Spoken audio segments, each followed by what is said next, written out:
ഷെമിലിജു, ഈ നിയമം ആർട്ടിക്കിൾ 14 പൂരകമായി പോകണമെങ്കിൽ അതിൽ തന്നെ പറയുന്നുണ്ട് എന്താണ് ഓരോ മാനദണ്ഡങ്ങൾ. അത് ആ നിയമം നോൺ ആർബിറ്ററി ഒബ്ജക്റ്റീവ് ആയിരിക്കണം, നിയമത്തിൻ്റെ ഉദ്ദേശലക്ഷ്യം ആകരുത്, അത് ഇന്റലിജൻസ് ഡിഫറൻഷ്യ അഥവാ യുക്തിഭദ്രമായ വർഗീകരണമാകണം, അതിൽ റാഷണൽ നെക്സസ് ഉണ്ടാകണം എന്നൊക്കെയുള്ള ഒരു നിയമം ഈ ആർട്ടിക്കിളുമായി ചേർന്ന് പോകണമെങ്കിൽ ഇതൊക്കെ കോടതിയെ ബോധ്യപ്പെടുത്താൻ കഴിയുമെന്ന പ്രതീക്ഷയുണ്ടോ? ആത്യന്തികമായി പ്രതീക്ഷ വേണ്ടത് കോടതിയിൽ മാത്രമേ ഉള്ളൂ യഥാർത്ഥത്തിൽ, ശ്രീലിജു?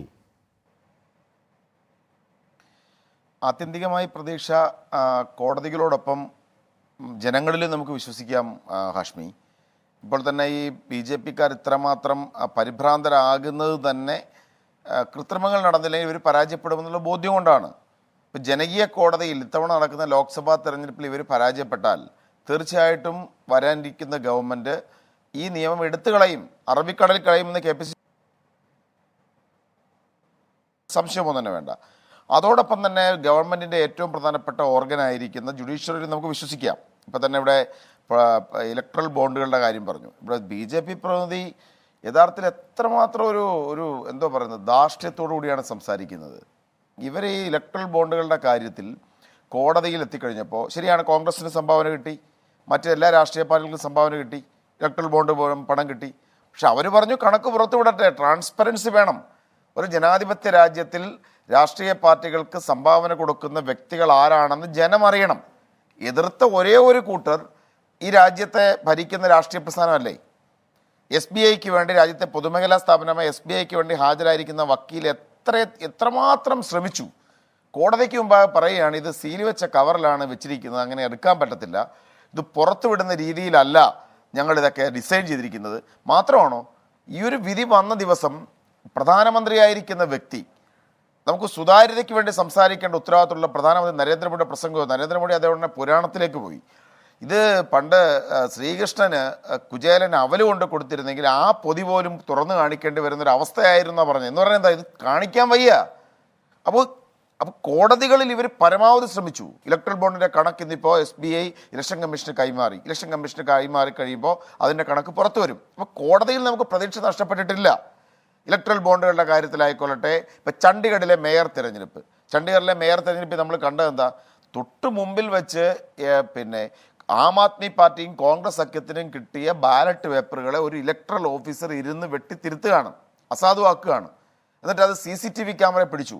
CCTV ക്യാമറ പിടിച്ചിട്ട് കോടതിയിലെത്തിക്കഴിഞ്ഞപ്പോൾ സുപ്രീം കോടതിക്ക് മുമ്പാകെ BJP-യുടെ ഉൾപ്പെടെ അഭിഭാഷകർ പറഞ്ഞത് അവർ വിചാരിച്ച് ഇലക്ഷൻ റദ്ദാക്കി കഴിയുമ്പോൾ വീണ്ടും തെരഞ്ഞെടുപ്പ് നടക്കുമ്പോൾ 8ഓളം ആം ആദ്മി കൗൺസിലർമാരെ വിലക്കെടുത്തിരിക്കുന്നു, വീണ്ടും BJP ജയിക്കും. പക്ഷെ സുപ്രീം കോടതി എന്താണ് വിധിച്ചത്?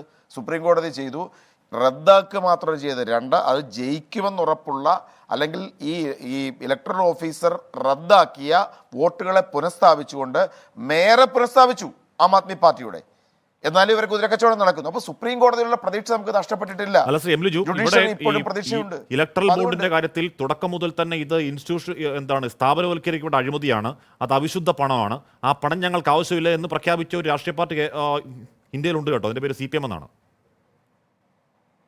അല്ല, അത് ഇലക്ട്രൽ ബോണ്ടുകളുടെ കാര്യത്തിൽ ഇപ്പോൾ സ്വാഭാവികമായും കേരളത്തിൽ മാത്രമുള്ള ഒരു രാഷ്ട്രീയ പാർട്ടി എന്ന നിലയിൽ എനിക്ക് തോന്നുന്നു ചിലപ്പോൾ CPM-നെ സംബന്ധിച്ച് പണം കിട്ടാവുന്ന ഒരു കോർപ്പറേറ്റ് ഫണ്ടിങ്ങിനെതിരല്ലല്ലോ. കോർപ്പറേറ്റ് ഫണ്ടുകൾ CPM വാങ്ങുന്നില്ലേ? അങ്ങനെയാണെന്നുണ്ടെങ്കിൽ അത്ര സുതാര്യമാണ് എന്നുണ്ടെങ്കിൽ തീർച്ചയായിട്ടും കർത്തായുടെ കമ്പനിയിൽ നിന്നും വാങ്ങിയ പണവുമായി ബന്ധപ്പെട്ടും പല വിശദീകരണങ്ങൾ കൊടുക്കേണ്ടി വരുമല്ലോ.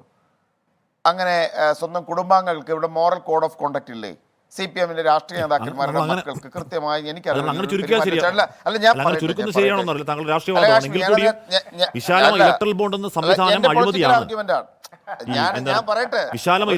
എന്ന ഈ സംവിധാനം അധാര്യമായ സംവിധാനം അഴിമതിയാണ്. ആ അഴിമതി പണം ഞങ്ങൾക്ക് വേണ്ട എന്ന് ധൈര്യം പറഞ്ഞ പാർട്ടി CPM ഉള്ളൂ എന്ന് ഞാൻ ഓർമ്മിപ്പിച്ചേ ഉള്ളൂ. അല്ല, എനിക്ക് പൂർത്തീകരിക്കാൻ അനുമതി തരണം. എനിക്കത് പൊളിറ്റിക്കൽ സ്റ്റേറ്റ്മെന്റ് ആയിട്ട് പൂർത്തീകരിക്കാൻ അനുമതി തരണം. അത് ഞാൻ പറയട്ടെ, എനിക്ക് പറയേണ്ടതുണ്ട്. ഇലക്ട്രൽ ബോണ്ട് എന്ന് പറയുന്ന സംവിധാനത്തിന് കോൺഗ്രസ് എതിരല്ല. ഇലക്ട്രൽ ബോണ്ട് വരുന്നതുകൊണ്ട് തെറ്റില്ല. പക്ഷെ ഞങ്ങൾ ആവശ്യപ്പെട്ട ഒരു സംഭവം എന്ന് പറഞ്ഞാൽ അതിൻ്റെ ട്രാൻസ്പെറൻസി ഉറപ്പുവരുത്തണം. ആരാണ് ഈ ബോണ്ടുകൾ വാങ്ങി കൊടുക്കുന്നത്? ഞങ്ങളുടെ സ്റ്റാൻഡ് അതാണ്. സുപ്രീം കോടതിയിൽ കക്ഷി ചേർന്ന് ജയ താക്കൂർ എന്ന് പറയുന്നത് ഞങ്ങളുടെ മഹിളാ കോൺഗ്രസ് നേതാവ് ഉൾപ്പെടെ കക്ഷി ചേർന്നു.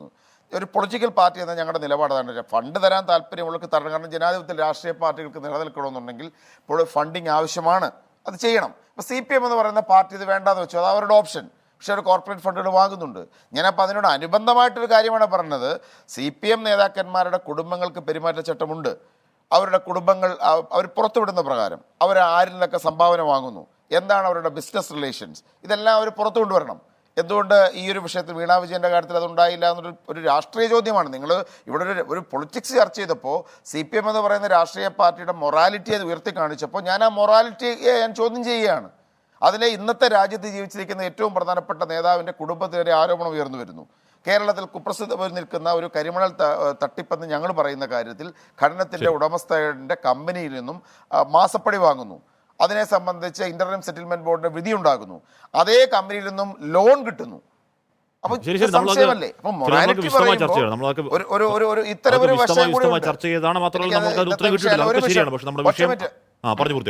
ഒരു മിനിറ്റ് കാശ്മി, ഞാൻ ഇന്നത്തെ ഒരു വിഷയത്തെ വഴിതെറ്റിച്ചു വിടാൻ ഞാൻ ആഗ്രഹിക്കുന്നില്ല. ഒരു കോൺഗ്രസ് CPM തർക്കത്തിലേക്ക് കൊണ്ടുവരാൻ ആഗ്രഹിച്ചില്ല.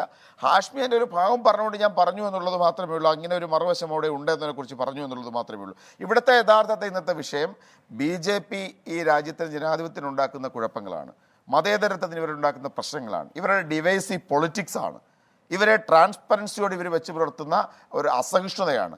പ്രധാനമന്ത്രി ഉൾപ്പെടെ ഇത്തരത്തിൽ കറുത്ത പണത്തിന് പിന്നാലെ നടത്തുന്ന പ്രയാണങ്ങളാണ്. അതിനകത്ത് എനിക്ക് യാതൊരു സംശയമില്ല. പിന്നെ ഒരു പൊളിറ്റിക്കൽ ക്വസ്റ്റ്യൻ വന്നപ്പോൾ ഞാൻ അതിൻ്റെ വശം പറഞ്ഞു എന്നുള്ളത്. ശരി, ഞാൻ തിരികെ ശേഷം